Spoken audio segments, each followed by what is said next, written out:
dan bersama rohmu. Inilah Injil suci menurut Santo Matius. Dimuliakanlah Tuhan.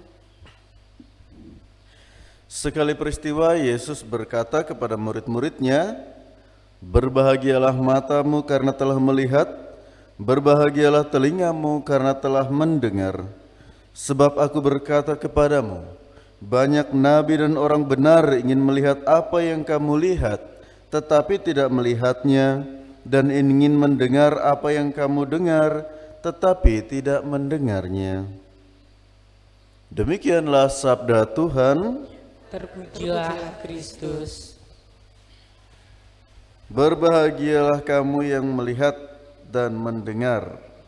Saudara-saudariku yang dikasihi Tuhan, apa yang diwartakan oleh Yesus kepada para muridnya dapat kita renungkan sebagai suatu kebenaran di mana yang pertama mengandung nilai akan kesempatan berrahmat, di mana para murid sendiri dapat menyaksikan dan mendengar secara langsung bagaimana sabda itu hidup sebagai manusia dan tinggal di antara mereka, yang menjadi titik di mana para murid mesti menjadikan Yesus sebagai acuan untuk melangkah dan berkarya dalam hidup mereka.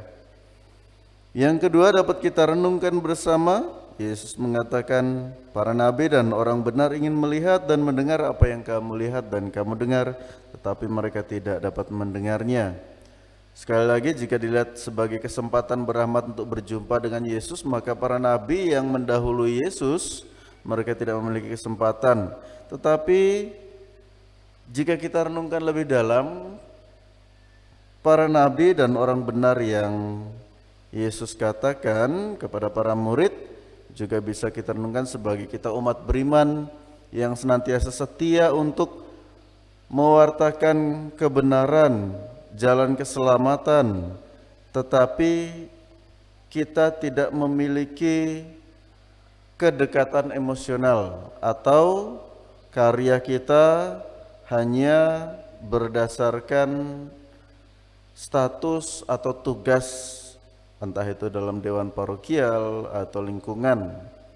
Maka apa yang mau disampaikan oleh Yesus adalah bukan hanya pengalaman eksklusif melihat dan mendengar Tuhan secara live, tetapi lebih daripada itu, Yesus ingin agar hidup kita umat beriman berdasar sungguh-sungguh dari sabda yang kita hidupi.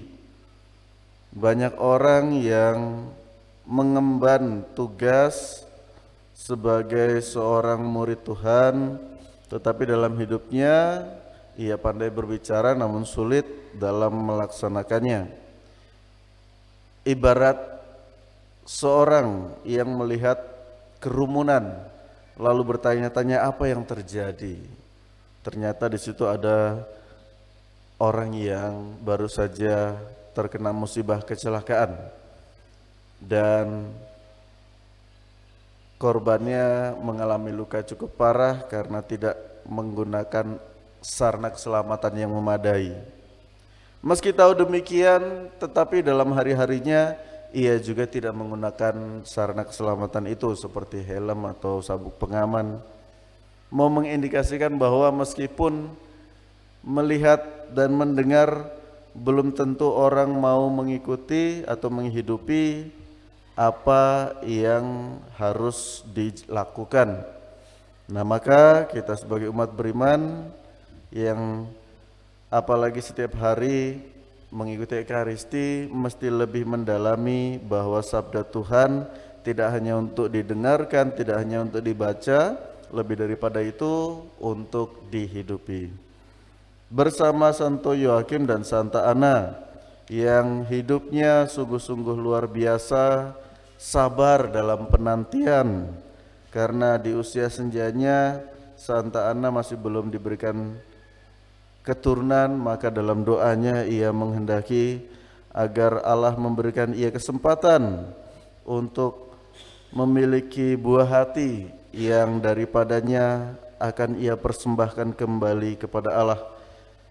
mau mengatakan kepada kita bahwa sumber rahmat dan kehidupan itu berasal dari Tuhan, dan sudah sewajibnya kita juga bersyukur kepada Tuhan, bukan membanggakan diri apalagi melupakan jasa Tuhan yang telah membimbing kita. Semoga bersama Santo Yoakim dan Santa Ana kita dapat hidup semakin baik dari waktu ke waktu, teristimewa menciptakan kerukunan dan perdamaian di tengah masyarakat. Dimuliakanlah Tuhan kini dan sepanjang masa. Amin.